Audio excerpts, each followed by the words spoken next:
Amigas, amigos, muy buenas noches. Gracias por acompañarnos en Versiones Públicas. Hoy vamos a abordar un tema de interés general, el efecto del medio ambiente, del ecosistema y, por supuesto, de los herbicidas y de muchas otras sustancias que se utilizan en la producción de alimentos, en el efecto que tienen en la salud de los seres humanos. ¿Por qué este tema?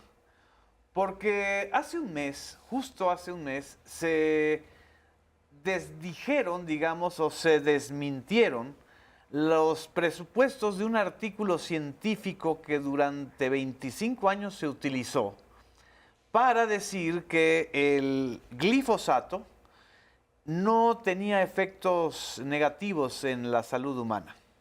Como sabemos, el glifosato es una de las sustancias que comercializa una de las grandes transnacionales de la agroindustria mundial, que es Monsanto. Publicado en el año 2000, este artículo, ahora retractado, fue uno de los más citados sobre el glifosato, justamente para decir que no tenía efectos adversos para la salud. Y sobre todo era citado por varias autoridades gubernamentales en México y en varias partes del mundo. En el aviso de retractación, la revista que originalmente publicó el texto, señala una serie de deficiencias graves, desde la omisión de estudios de carcinogenicidad disponibles en ese momento, hasta la falta de datos sobre la participación de empleados de Monsanto en su redacción y la no divulgación de los beneficios económicos que los autores recibieron de parte de esa empresa. Es un tema muy importante para todos y para todas, y precisamente tengo el honor, el enorme gusto de tener conmigo y con ustedes a la doctora María Elena Álvarez Bulla. Muchas gracias, María Elena. Claro, un gusto. Actualmente investigadora del Instituto Nacional de Ecología de la UNAM, exdirectora de CONACYT, y por supuesto, una de las principales críticas permanentes y documentadas de este tema del glifosato. ¿Qué importancia tiene este desestimiento o este desmentido de la propia revista, querida María Elena? Bueno, pues muchísimas gracias. Me da un gusto enorme estar aquí contigo y con tu Esta es tu audiencia, casa. con el pueblo de México. Es un hecho fundamental y me da mucho gusto que lo focalices como tal, porque no solamente muestra el caso específico del glifosato. El glifosato es un herbicida que se usa en la mayor parte de las líneas transgénicas que han sido generadas por Monsanto, y ahora es Bayer, la gran empresa Bayer. Bayer absorbió, ¿verdad? Absorbió Monsanto, ¿no? Y esta tecnología de transgénicos fue de ADN recombinante, es decir, poder cortar y pegar pedacitos de ADN de diferentes especies, inclusive bacterias, introducirlas en los genomas, por ejemplo, de las plantas que nos comemos. Tuvo el principal objetivo de poder privatizar las semillas, que es la base de toda la cadena alimenticia.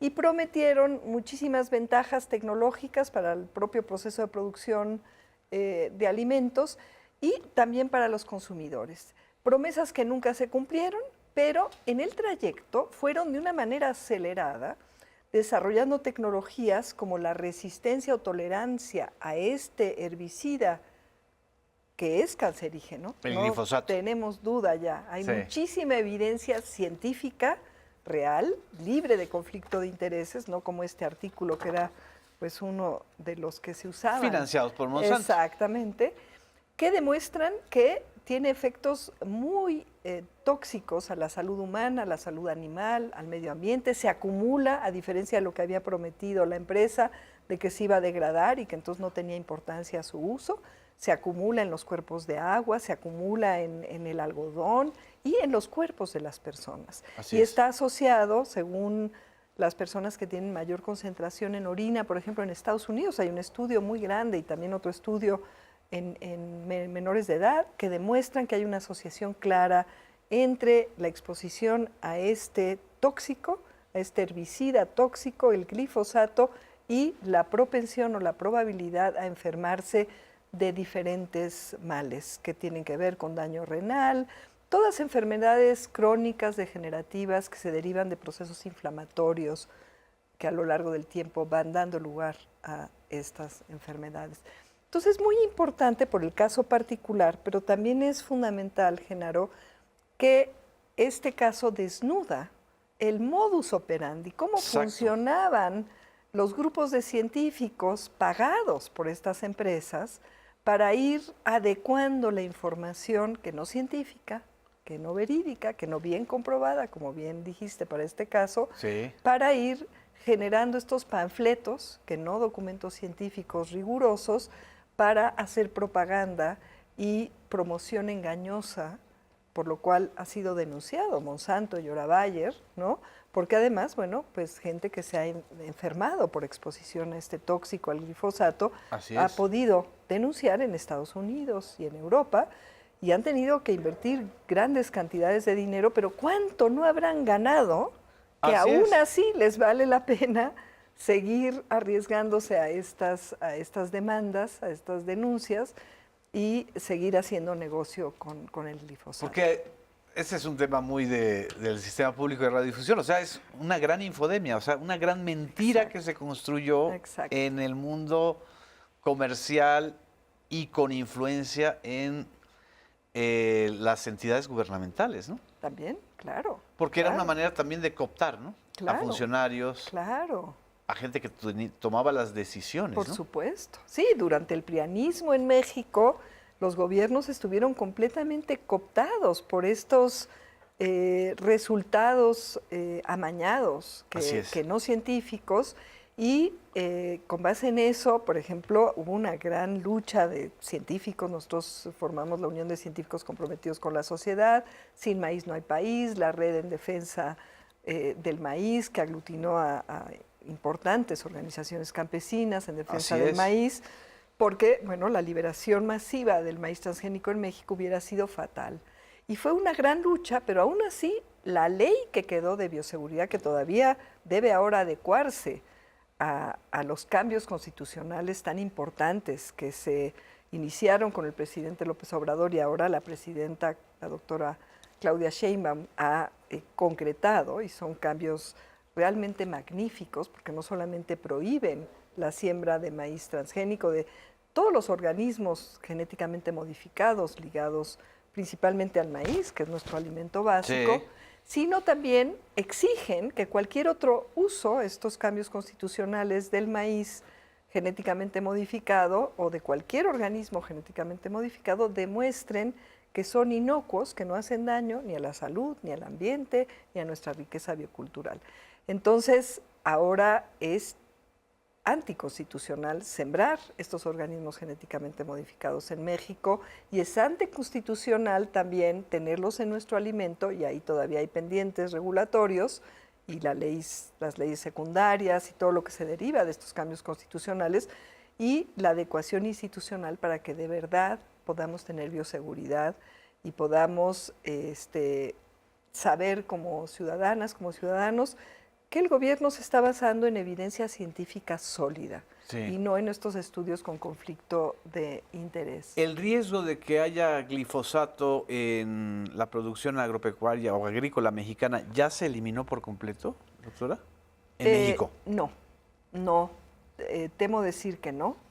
¿Por qué? Porque si bien está este cambio constitucional, como decía, todavía nos hacen falta las leyes secundarias, el que Cibiogem, que es esta comisión intersecretarial para asegurar la bioseguridad, y que, por ejemplo, no lleguen a la cadena alimenticia, dado que ya se demostró que el glifosato sí hace daño, que no lleguen los maíces americanos, que son prácticamente 100% transgénicos, y que según un estudio que hicimos en mi laboratorio, encontramos, por ejemplo, que 3 de cada 10 tortillas industriales de tortillería tienen glifosato. 3 de cada 10. De cada 10 tortillas, pero 9 de cada 10 tienen secuencias transgénicas.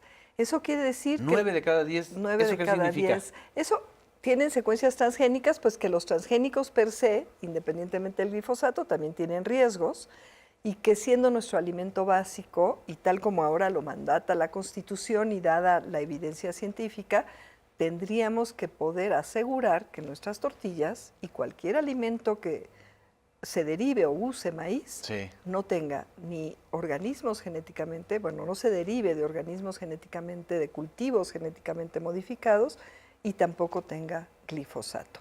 Y ahí todavía hay trabajo que hacer porque los estudios que, bueno, se hicieron en 2017 en mi laboratorio, pero luego ya desde CONACYT, que activamos muchísimo las redes de científicos y científicas para documentar la posible presencia de los transgenes y del glifosato, volvieron a encontrar presencia de estas... ¿Cuántos años después del Pues 2017? ahora esto fue en 2023, que empezaron 5 los años 22, siguen estando esas secuencias. Pero es hasta ahora que hay un mandato constitucional, gracias a estas reformas de la doctora Claudia Sheinbaum, de nuestra presidenta, que tendrían que implicar de manera estricta leyes secundarias, Así es. quizás una adecuación de la ley de bioseguridad, que en su momento se le llamó ley Monsanto.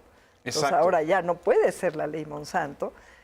Ya no hay ley Monsanto. No debe de haber. Todavía sigue vigente esa ley Monsanto, pero necesitamos leyes secundarias adecuadas al cambio constitucional que se logró gracias pues al trabajo de los gobiernos de la Cuarta Transformación. Yo recuerdo en el gobierno anterior y todavía, bueno, en muchos gobiernos, pero sobre todo en el gobierno anterior del presidente Andrés Manuel López Obrador, había como una tensión, ¿no? Porque sí había un sector que decía esto, que hay una revista científica que dice que no hay efectos en la salud dañinos, efectos dañinos, e incluso decían, no sé si estoy bien en la argumentación, de que como en México no consumimos el maíz amarillo de Estados Unidos, sino que es maíz forrajero, pues no había riesgo para el consumo humano. Pero yo me acuerdo que se lo pregunté a quien me argumentó esto, pero de todas maneras el maíz forrajero va a alimentar pues a las vacas, a todo el ganado vacuno, ¿no? que consumimos los seres humanos. Y él me dijo, no, ahí no hay ningún efecto. ¿Eso es real o es también parte de esta manera de justificar el uso de los... Hay estudios a nivel mundial que demuestran los daños del consumo acumulativo y transgeneracional de glifosato en cerdos, en pollos. Estudios que han tratado de ser ocultados, de ser acallados. Pero, bueno, hay países enteros, como los países escandinavos o Rusia, sí, que no consumen transgénicos y que se sabe que han hecho estudios muy serios. Ya hay estudios publicados en la literatura internacional. En la página ahora de la CECITI pueden ustedes consultar el expediente sobre toda la evidencia de la toxicidad del glifosato y también sobre todo los riesgos en salud y en ambiente en general de los organismos genéticamente modificados utilizados sobre todo en agricultura. Y hay algo que es muy interesante. Yo no sé si se recuerde, pero si no lo traigo a la memoria. El presidente entonces, Andrés Manuel López Obrador, con esa habilidad política que le caracterizaba, le sugirió, cuando empezó a haber mucha presión de parte de Estados Unidos, le sugirió al gobierno de Estados Unidos, de hecho llevó una comitiva muy importante, y con la sugerencia de que se unieran los dos países, que formaran grupos científicos de su confianza, de Estados Unidos, de México, para hacer un estudio de largo plazo de alimentación de puercos, de cerdos, de gallinas, en fin, de los diferentes animales que se usan también para el consumo humano y que consumen grandes cantidades de maíz transgénico con glifosato. La respuesta del gobierno de Estados Unidos fue que no. ¿Era Trump en el primer periodo o era Biden? Buena pregunta. Creo que era Trump desde el primer periodo, si no me equivoco, pero eso hay que checarlo. Fue la época, digamos, del COVID, ¿no? Eso habrá que checarlo, si fue con Trump, pero fue el gobierno americano y las autoridades de agricultura, de sanidad de Estados Unidos, y dijeron no, naranjas de la China. La vida no. era... Era una manera de solucionar bilateralmente y de comprometer a los científicos estadounidenses. Y de tener realmente, porque el presidente López Obrador tenía un gran respeto por la investigación científica, la verdadera investigación científica, y pues su implicación para el beneficio público, obviamente. Por eso todos los cambios tan drásticos de política, que hoy la presidenta volvió a reiterar. Así es. Que la investigación tiene que ser de calidad, pero debe estar muy ligada al interés público y al pueblo de México. ¿Cómo sientes? Entonces, eso no se permitió. Wow. Nosotros iniciamos esos experimentos porque el presidente nos los encargó, y será muy interesante para contestar tu pregunta que veamos cuáles son los resultados. Los experimentos se iniciaron, ya no dio tiempo porque tiene que ser de varios años, en aves de corral, en pollos, en cerdos, que llevan más tiempo, pero que tienen un sistema más parecido. Habrá que ver si se encuentran diferencias. Pero lo que es un hecho es que ya hay evidencia científica y correlativa y en humanos y experimental en organismos de laboratorio, como en roedores, que demuestran el efecto negativo del glifosato. Y a México, el maíz que viene de Estados Unidos, por aquello que para qué nos preocupamos, y solamente es maíz amarillo para el ganado, sí, y nunca va a llegar a nuestras mesas, el maíz de Estados Unidos no viene segregado, y desgraciadamente todavía, yo pienso, habrá que repetir los estudios, no hay la suficiente regulación o seguimiento, monitoreo, para asegurar que esos maíces transgénicos con glifosato que importamos todos revueltos de Estados Unidos no lleguen a nuestros alimentos. Ese es, yo creo, todavía un pendiente. Así es. Vamos a un corte, doctora. No nos dejen, me quedé así pasmado. Regresamos a Versiones Públicas.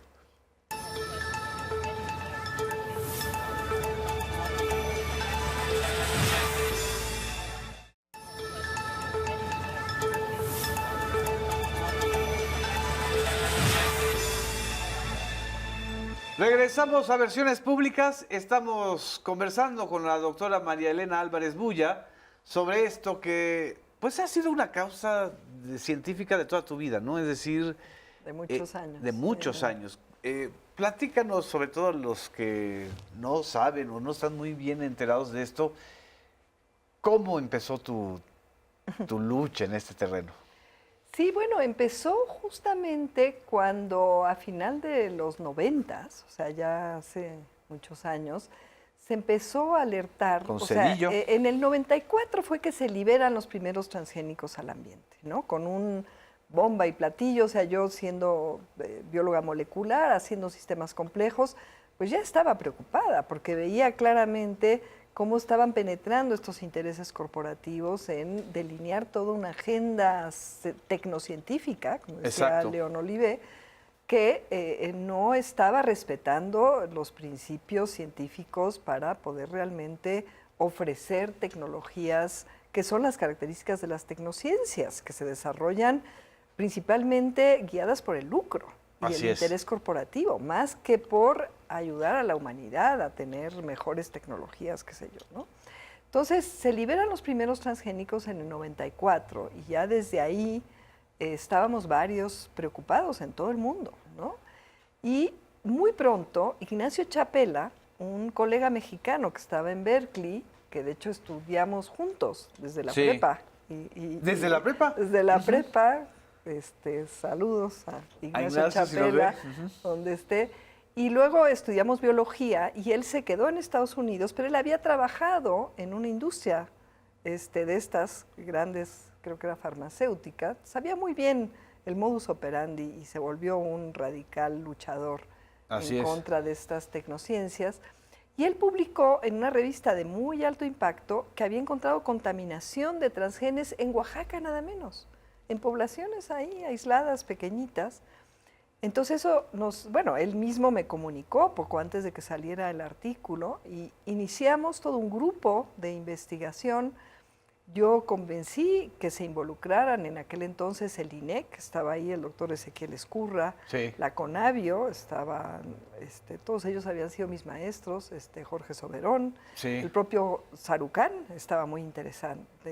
El rector. El ex rector. Y es muy interesante esta historia. Fíjate que nunca la he contado públicamente y aquí va la primicia. Ahorita Ándale. me estoy conectando con esas raíces.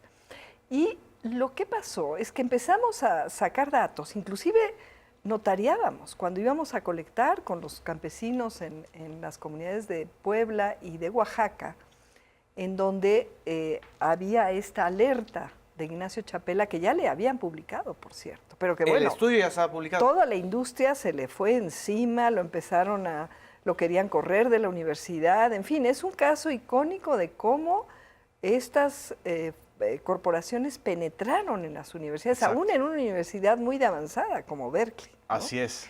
Y entonces empezamos a acumular datos positivos.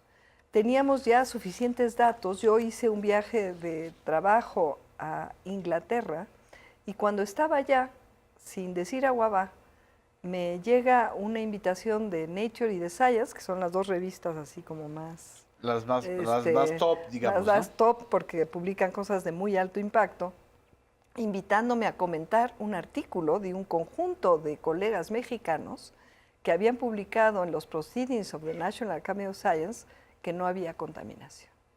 Estos colegas tenían en sus manos los datos. La primera autora, Sol Ortiz, que, bueno, ahí pueden investigar su trayectoria, pero también estaban estos grandísimos colegas maestros míos a quien yo admiraba y quería muchísimo, y que sabían que había datos positivos. ¿Qué tan fuerte es la influencia en la ciencia y la presión que aún colegas de esa talla, a quienes yo respeto mucho, claro, a partir de eso, literal, un shock. Yo estaba con mi hija y Jimena me decía, ¿qué pasa, mamá? Pues me llevé un shock, o sea, un shock de ver. Porque eran tus referentes Y académicos. además eran datos que yo sabía que existían porque originalmente éramos parte del mismo grupo de colaboración. Todo eso estaba notariado, etcétera, ¿no? Y bueno, pues me negué porque dije, yo tengo un conflicto de interés porque yo estoy estudiando este tema, tengo datos y no puedo hacer un comentario por afán de tener un artículo. Yo hubiera pues tenido ahí un montón de citas y todo esto y puntos que en el exacto, SNI, todo porque esto. este individualismo tan perverso que se ha promovido en la ciencia. Entonces dije, no, ni hablar. Yo aquí lo que tengo es que seguir el estudio con seriedad y lograr que se publique. Sí. Entonces regresé a México, hablé con el doctor Sarucán, le expliqué, le enseñé los datos. Estamos en el mismo instituto. Así es. Él fue mi tutor de maestría, por cierto, y hay ¿Y el dirigente de Funsalud? respeto mutuo ahí. Y entonces, bueno, él pues era ya miembro de la Academia Americana de Estados Unidos y entonces le pedí que mandara a revisar nuestro artículo que demostraba que sí había contaminación, porque esa fue la primera promesa de las empresas.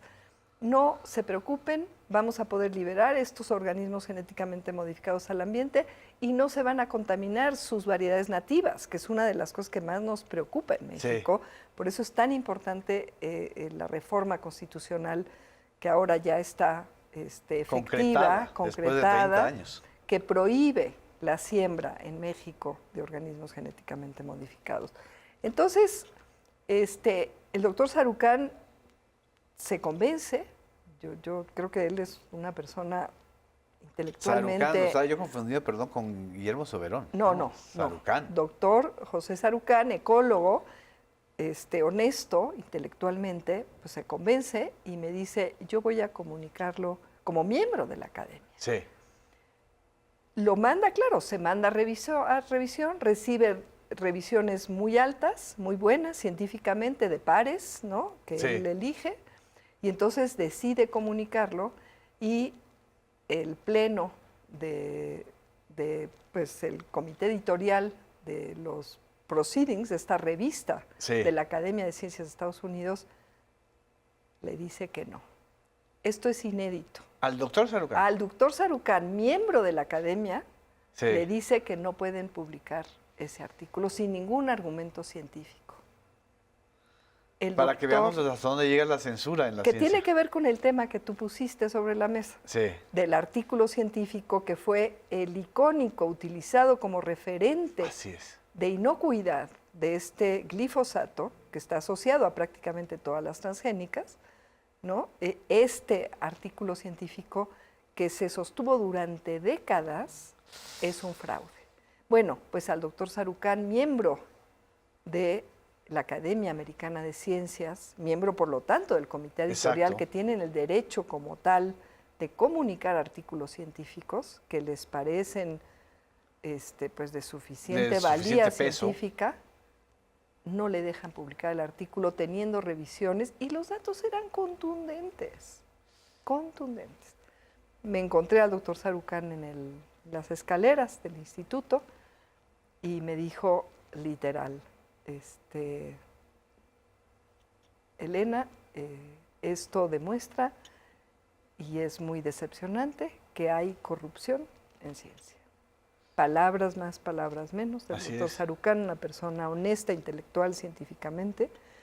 Claro, yo ahí pues no me quedé con las manos cruzadas, los colegas y una servidora decidimos publicamos ese y publicamos varios otros, publicamos modelos que demostraban lo obvio, que era imposible contener los organismos genéticamente modificados y evitar que contaminasen, por ejemplo, en México, siendo centro de origen y diversidad, y que se debe al mundo, Así es. el proteger esa diversidad, porque, por ejemplo, para enfrentar el cambio climático, tenemos un estudio con Caro Ureta, que es una magnífica investigadora también ahí en la UNAM, que demuestra que justamente la diversidad puede ser lo que nos salve de tener impactos en producción agrícola frente a los cambios que están generándose por el cambio global. A ver, eso, que la diversidad puede ayudar a enfrentar el cambio climático. México es centro de origen y diversidad. Sí.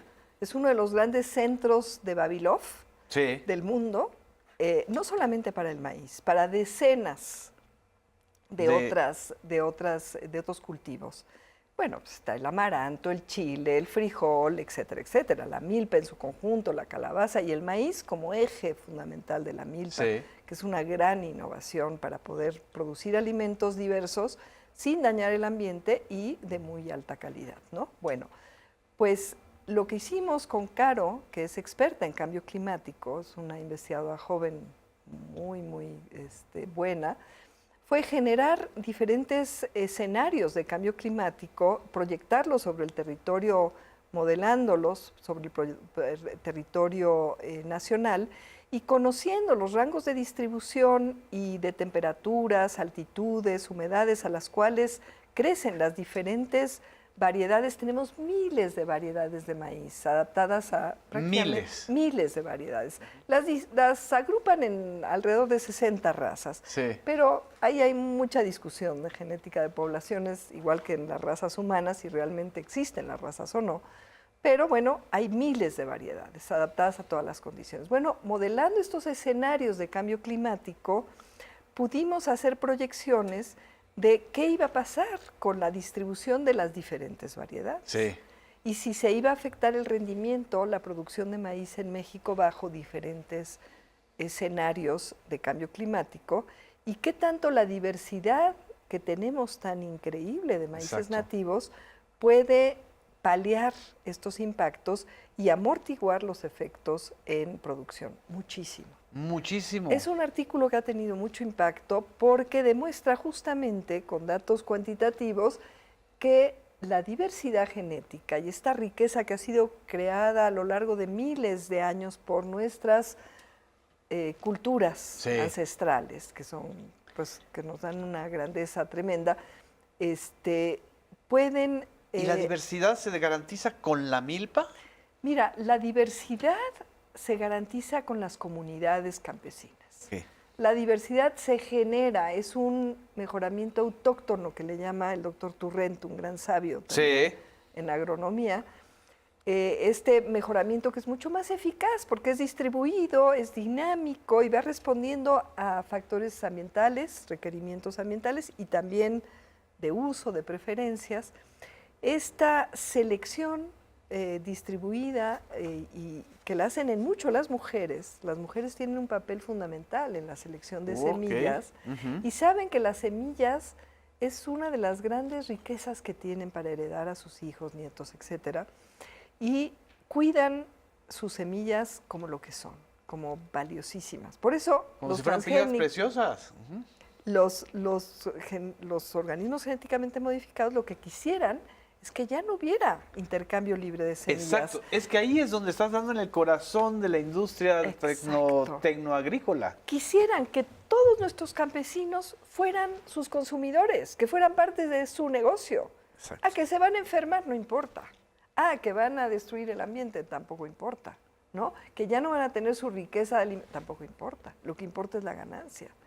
Y los transgénicos son estas etiquetas moleculares para generar licencias de propiedad privada en el corazón de la alimentación, que si lo posees, pues tienes el negocio más grande del mundo, porque todo el mundo tiene que comer. O sea, es como si se privatizara el gen, o sea, si el origen genético de las semillas. Sí, lo que quisieran, lo que están haciendo es generando estas etiquetas de propiedad intelectual privatizada para repetir lo de privatizar, estas etiquetas moleculares de propiedad privada para poder, igual que se hizo en la Revolución Verde con los híbridos, pero ahora de una manera mucho más eficaz tecnológicamente, esa es la finalidad de la tecnología de transgénicos, para poder dominar desde lo más fundamental, que es la semilla, el negocio de la agricultura y de los alimentos a nivel mundial.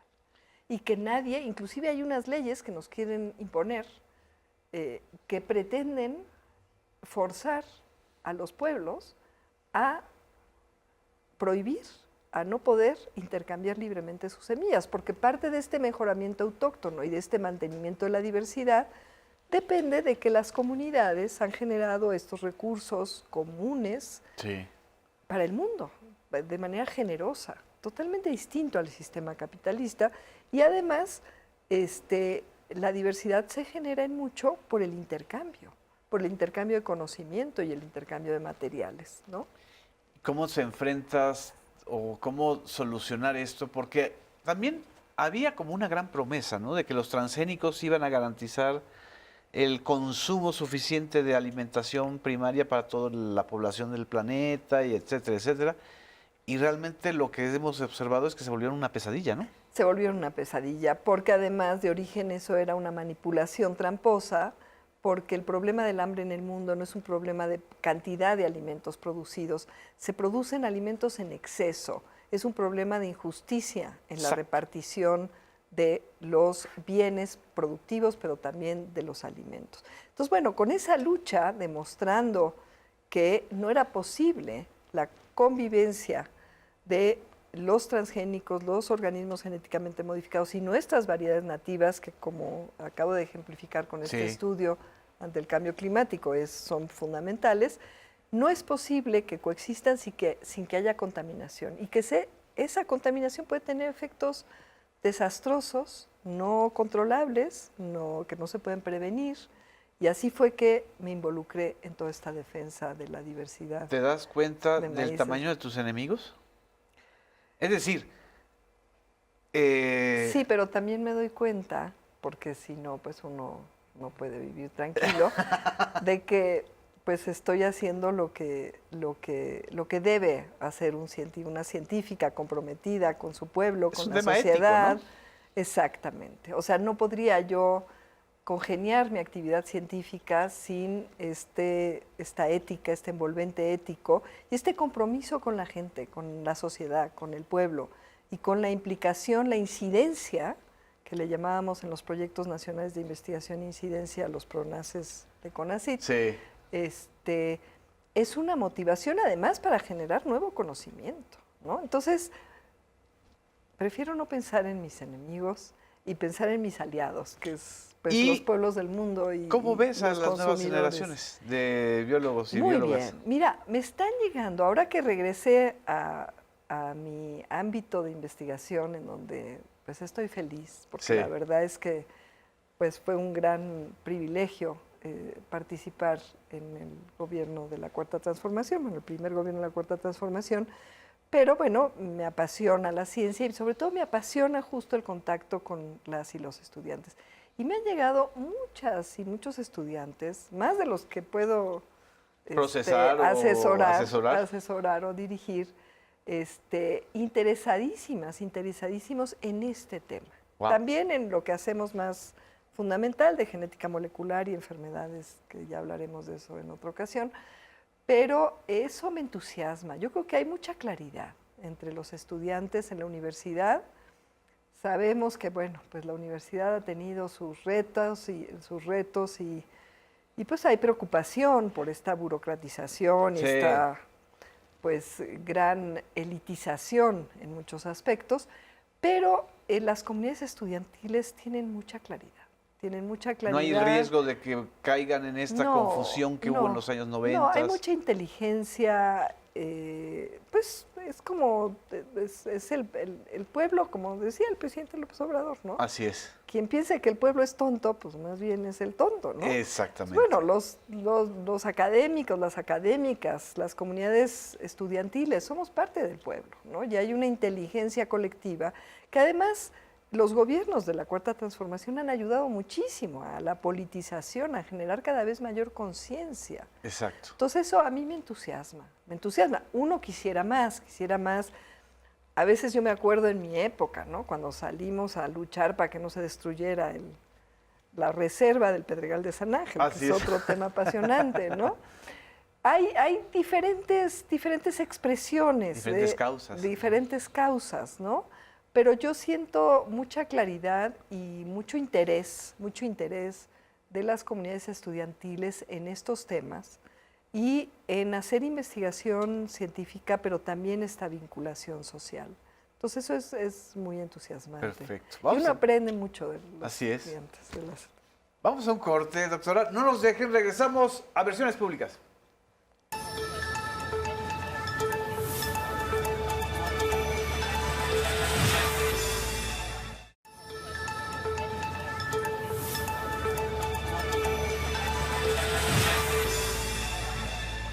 Regresamos a Versiones Públicas. Estamos con la doctora Marilena Álvarez Bulla.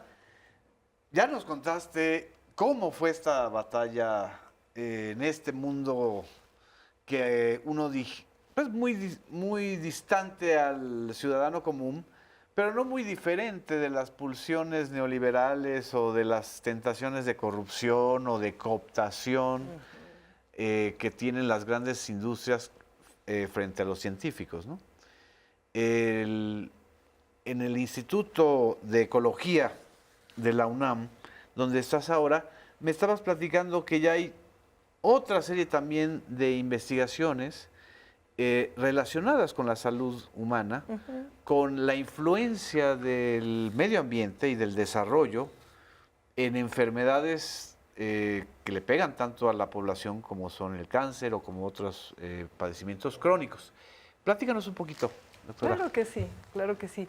Bueno, justamente con este enfoque que hemos desarrollado en mi laboratorio, de sistemas complejos, de ver la base de la salud y la enfermedad, no como la influencia aislada de genes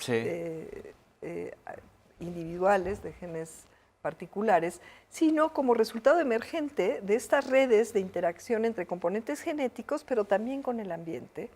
Hemos encontrado cosas interesantísimas. Estamos estudiando, por ejemplo, la asociación del cáncer de sangre, de la leucemia linfoblástica aguda, que en México, desgraciadamente, es la primera causa de mortalidad en menores de edad por enfermedad.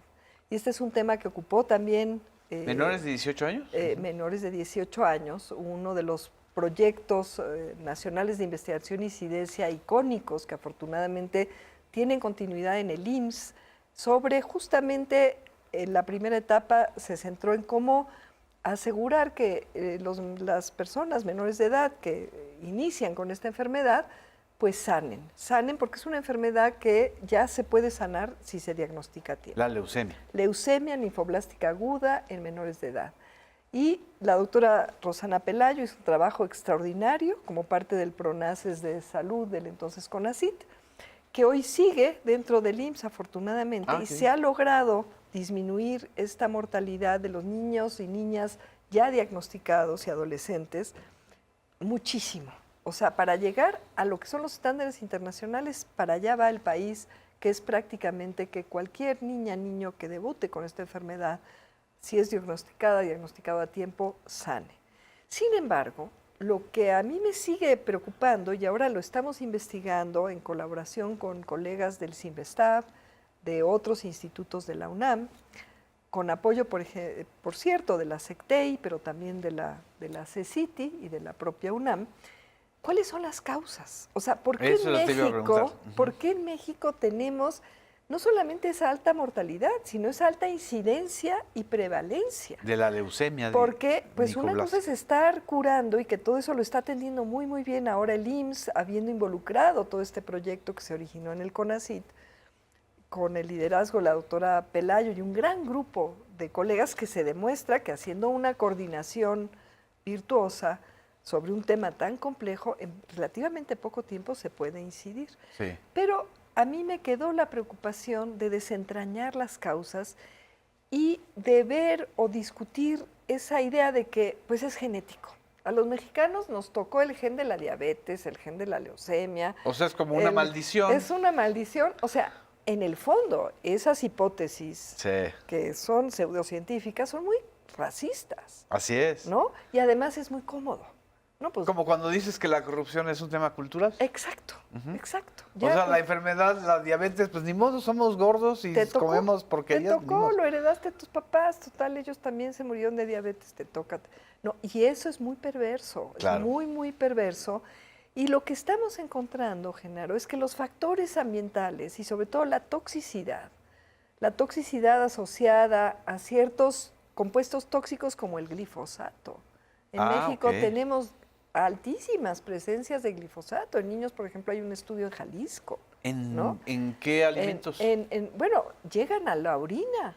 Los niños orinan glifosato porque pues el agua, estamos ahí desentrañando, pero bueno, si en el maíz no aseguramos que no haya glifosato, es grave. Se va a los mantos freáticos. No, porque además el maíz lo consumimos casi directamente. Entonces es en alimentos, pero también es en agua.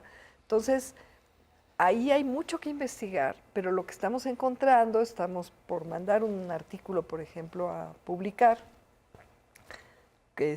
con un grupo de colaboradores muy importante, en donde estamos encontrando una correlación bastante clara entre los puntos más álgidos, donde hay un exceso de mortalidad por leucemia linfoblástica aguda y la presencia de ciertas industrias o el sobrelapamiento de industrias. ¿Incluiría, por ejemplo, también la toxicidad medioambiental? Y también, bueno, eso es ambiental, o sea, la toxicidad ambiental porque están las industrias desechan, por ejemplo, las industrias de hidrocarburos, el benceno es un cancerígeno importante, o los plaguicidas, o el propio herbicida, el glifosato, y esa exposición crónica causa muertes prematuras.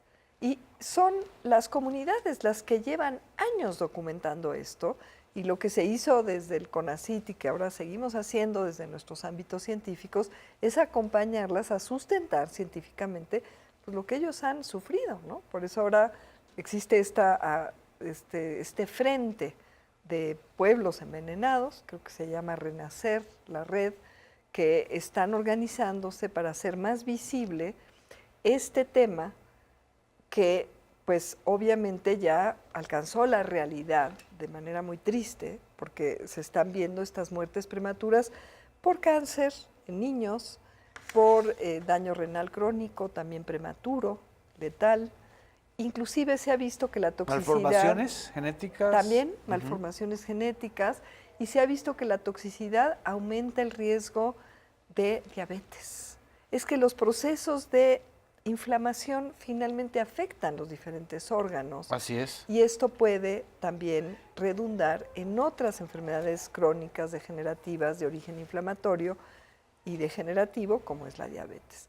Entonces, es muy importante demostrar y sustentar todo esto científicamente para acompañar esta evidencia empírica que Sí. tristemente han acumulado los pueblos envenenados, o sea, es muy feo decirles así, Así es. pero esta es una herencia tremenda del neoliberalismo. Es una herencia funesta que, bueno, pues se tiene que enfrentar de diferente manera. Ahora el gobierno de la presidenta Claudia Sheinbaum está con estos programas de alimentación en las escuelas, de por ejemplo. alimentación, porque la alimentación esto es todo otro componente ambiental, pero Sí. también recuperación de los ríos. Pero es muy importante que estos programas estén anclados en la evidencia científica, sin conflicto de interés, como tú has marcado ahora con este estudio icónico que no es independiente Así es. del interés de las corporaciones, y también con el conocimiento empírico y la evidencia de las comunidades, que han generado un conocimiento autóctono, un conocimiento vernáculo, y ligado a su realidad, que se tiene que incorporar. Por eso nosotros hablamos de estudios transdisciplinarios, en donde también involucramos esta evidencia, esta inteligencia comunitaria, Exacto. porque ¿quién más que quienes están viendo a sus hijos, a sus nietos, enfermarse prematuramente para poder pues alertar y trabajar con mucho ímpetu? Entonces estamos en este tema. ¿Y estamos hablando de comunidades urbanas o comunidades pequeñas, rurales, o de todo tipo? Mira, en la O sea, ¿hay cuenca del focos Alto, rojos? en la cuenca del Alto Atoyac, ahora que salga el estudio, con mucho gusto podemos compartir los mapas. Genial. Pero hay otros mapas que se han ido elaborando por las propias comunidades. A veces son comunidades periurbanas que se han ido asentando de manera bastante poco organizada en áreas que se han vuelto no aptas para la vida. Entonces yo creo que una responsabilidad del gobierno primordial es mapear estas zonas, Sí. y con responsabilidad asumir que ahí las empresas que han estado contaminando y los propios gobiernos deben de pues reubicar, deben de ayudar, deben de financiar, porque hay áreas que verdaderamente, Genaro, no son aptas para la vida. Se ve por cómo están afectadas las poblaciones de peces de los ríos, ¿no? Entonces, o ya por la cantidad de enfermedad que están sufriendo las comunidades que están ahí. Y esto es una carga además también económica para el país, ¿no? Porque Sí, presiona todo el sistema de salud, ¿no? Exactamente. Y además es una cuestión humanamente inadmisible. Claro. O sea, inadmisible, porque entonces en estas comunidades periurbanas, obviamente está también ahí sobrelapado las condiciones de mayor marginación de Así las es. poblaciones. Una mala alimentación tiene mayores riesgos de enfermedad, inclusive de cáncer, Sí. y de otras, obviamente, pues como ahora se dijo en la mañanera, creo que fue ayer o antes de ayer, que hay posibilidad de prevenir una parte importantísima de los casos de diabetes, pero también de cáncer. Entonces, el tema de alimentación y de toxicidad, y ahora con todos los trabajos que se están haciendo en mi laboratorio y en otros lados, de los mecanismos complejos implicados en esta interacción entre los genes y el ambiente, pero el papel preponderante del ambiente, se calcula por la Organización Panamericana de la Salud que por lo menos una cuarta parte de las fatalidades se debe al ambiente. Pero, o sea, el 25% de las enfermedades tienen un efecto, o sea, una de causa la mortalidad ambiental. se podría prevenir, son prevenibles si se mejoraran las condiciones ambientales. Eso es ambiental. Si eso le sumas la alimentación, tienes el 50%, fácil. Entonces, en vez de estar buscando genes de aquí, de allá, que yo estudio redes genéticas, pero como sistemas complejos que son impactados por el ambiente, entonces cambian de atractor estos sistemas dinámicos complejos y se pasan de un atractor de salud a un atractor de enfermedad. Pero el detonante es un detonante ambiental. Y la toxicidad, los procesos contaminantes, la toxicidad, es un tema de altísima prioridad, creo yo, si queremos tener una política nacional de prevención. Yo tengo un hermano que es médico. Entonces me dice, no, lo que primero que tienes que hacer es tu perfil genético y hacértelo, porque entonces así vas a saber qué enfermedades eres propenso, ¿no? Que es muy común ahorita en Sí. en esta generación o en la anterior generación de médicos. Y le dije, o sea, ¿tú qué quieres? ¿Que yo sepa mi destino manifiesto para saber de qué voy a morir? Porque es como que la responsabilidad está en el individuo, nada más, ¿no? Pero y además, ¿sabes qué? Todos tenemos propensidades. Claro. O sea, y fortalezas, todos. Recientemente se descubrió que en las mismas redes donde están los genes que les llamaban de cáncer, están los genes de protección del cáncer. Así es, o sea, hay Entonces, ¿qué anticuerpos. Y hay- exacto. Entonces, o sea, el tratar de mapear de manera simplista, reduccionista, algo tan Exacto. complejo como una enfermedad, bueno, como un conjunto de enfermedades, porque el cáncer es un conjunto de enfermedades muy diversas, a la variación genética. Ya en Nature, en esta revista, salió un artículo en donde decían hay que reconocer, o sea, el enfoque genocéntrico Exacto. tiene sus límites. Obviamente hay genes que cuando se mutan tienen un impacto tan fuerte en toda la red que por sí mismos hacen que la red cambie y que se manifieste una enfermedad. Pero los casos de enfermedad que están causados de manera simple por cambios genéticos particulares son muy poquitos. Exacto, las no son la mayoría. No son la mayoría. Y de todas maneras estoy de acuerdo contigo. Conocer, pues que tengo por ahí un gen de quién sabe qué enfermedad. Y quién sabe si por mi carácter y por muchas otras capacidades que tenga el organismo de ir amortiguando el impacto, la penetrancia se llama genética de ese gen, a lo mejor pues te da la enfermedad cuando tienes 95 años, pues ¿para qué quieres saber ahorita?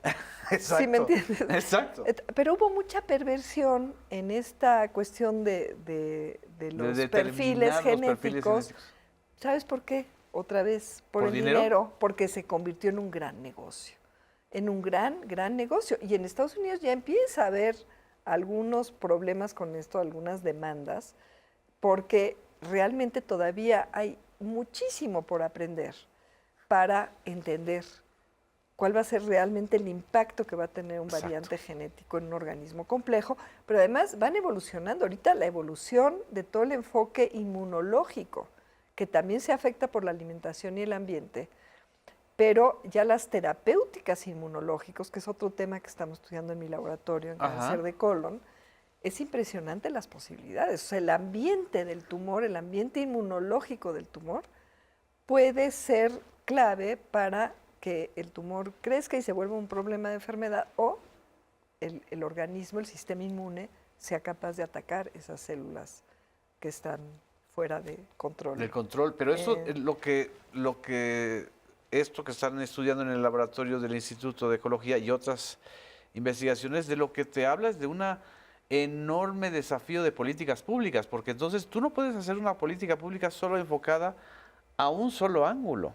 Exacto. O sea, a ver qué es lo que los niños comen en las escuelas. Si no enfocas el medio ambiente en donde están esas escuelas, en donde están esos niños y en donde hay industrias, ¿no? Exacto. Y esto me lleva a pensar ya casi estamos al punto de terminar esta entrevista, que creo que deben haber varias más. Los polos de desarrollo que estamos impulsando como modelos en México, los polos de desarrollo y bienestar, deberían incluir este tipo de enfoques, me imagino, ¿no? Por supuesto, por supuesto. Y tomar con mucho detalle los datos científicos que ya hay disponibles para estos, les llamamos infiernos ambientales, porque realmente son... ¿Infiernos ambientales? Infiernos ambientales para la no repetición. Sí. Porque justamente toda esta política de atención y a las víctimas y de reparación de daño, pues que pues todas estas personas han sido víctimas de todo un sistema neoliberal, pero que no haya repetición y que no se cometan los mismos agravios y los mismos esquemas que puedan dar lugar a más infiernos ambientales. Hay alrededor de 60 regiones en México muy problemáticas, con datos científicos ya que no se deben ni se pueden obviar. ¿Cómo qué regiones? Bueno, la cuenca del Alto Atoyac, en Tula, El Salto, en Jalisco. El Salto. Hay algunas zonas en Guerrero en donde hay exposición a tóxicos aparentemente por cuestiones de plaguicidas y herbicidas. en Jalisco, en fin, en el Estado de México, y bueno, pronto vamos a dar a conocer este estudio. Está genial, sería para varios reportajes. Nada más saber y cómo salimos de los infiernos ambientales, eso también. Exactamente, y además cómo ayudar a que, yo creo que hay que salvar vidas, ¿no? Así o sea, es. en lo que se resuelve, se restaura, se limpian los ríos. O sea, yo sí creo, viendo algunos de los mapas, por ejemplo, de la cuenca del Alta Toyaca, hay zonas que no son aptas para la vida. Y esto se tiene que resolver, y yo creo que tienen que cambiarse por completo las leyes de emisión de tóxicos y los mecanismos para asegurar que esas leyes y esas normas, esos reglamentos se vigilen y las empresas además asuman el costo, porque Exacto. esto implica un costo público tremendo, ¿no? Exactamente. Entonces, ¿por qué lo tiene que pagar la gente? Que hay una remediación del daño Tiene generado que por la haber propia un empresa. financiamiento es lo que yo pienso, claro, Sí. es mi opinión personal, de las propias empresas que han causado este daño, estos infiernos, pues tendrían que repararlo, ¿no? Una reparación del daño y no repetición. Exactamente. Muchísimas gracias, Gracias Magdalena. a ti. Gracias por esta primera de varias entrevistas. Yo creo que Con todo nos gusto. comprometemos a dar a conocer el resultado del estudio, ¿no? Y muchísimas gracias. Aquí nos despedimos. Gracias a todas y a todos. Nos vemos en la próxima emisión de Versiones Públicas.